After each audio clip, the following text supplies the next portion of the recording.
แรงไปยังขยันอันนุ่มเขาไว้เปลี่ยนอันแรง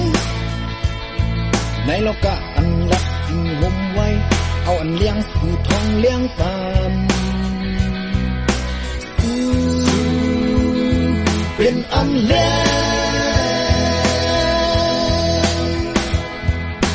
คนเมืองโลกาในวิสหาตุยหันจีจินตุนเจ้าเก่ากุยนอตูกายาปิงโปล้นเลือคุณวิญญาณนั้นมีสร้าง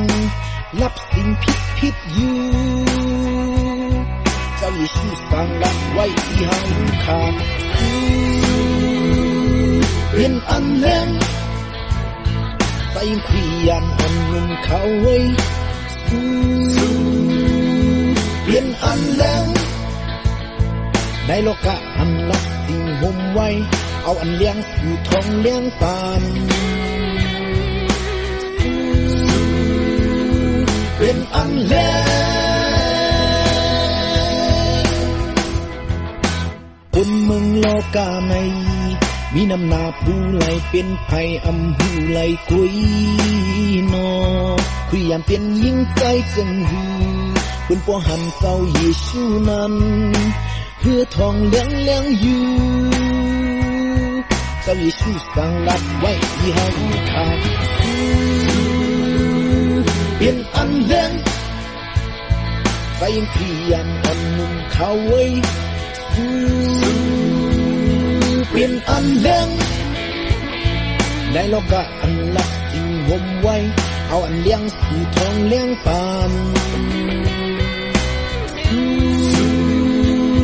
เปลี่ยนอันแรง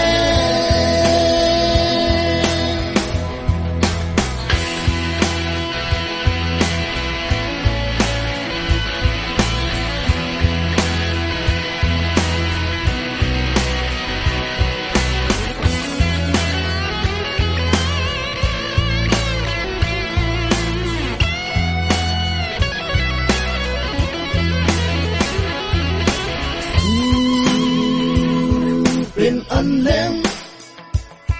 ใส่ขยันอันนุ่มเขาไว้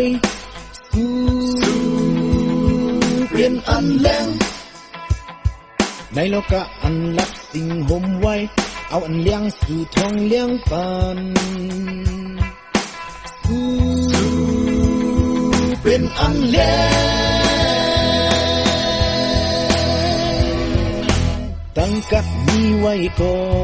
ขึ้นซ้ำเอาเป็ดห่มไว้อยู่อำปันให้เลี้ยงในคุณนามามันพาเป็นเจ้าให้พอจดสู่ทางสานั้นมันมีวันไหลเจ้าเยซูสั่งนักไว้ที่หางขาเป็นอันแรงใส่ขยันอันนุ่มเขาไว้เปลี่ยนอันแรงในโลกะอันรักสิ่งห่มไว้เอาอันเลี้ยงสู่ท้องเลี้ยงปานเป็นอันแรง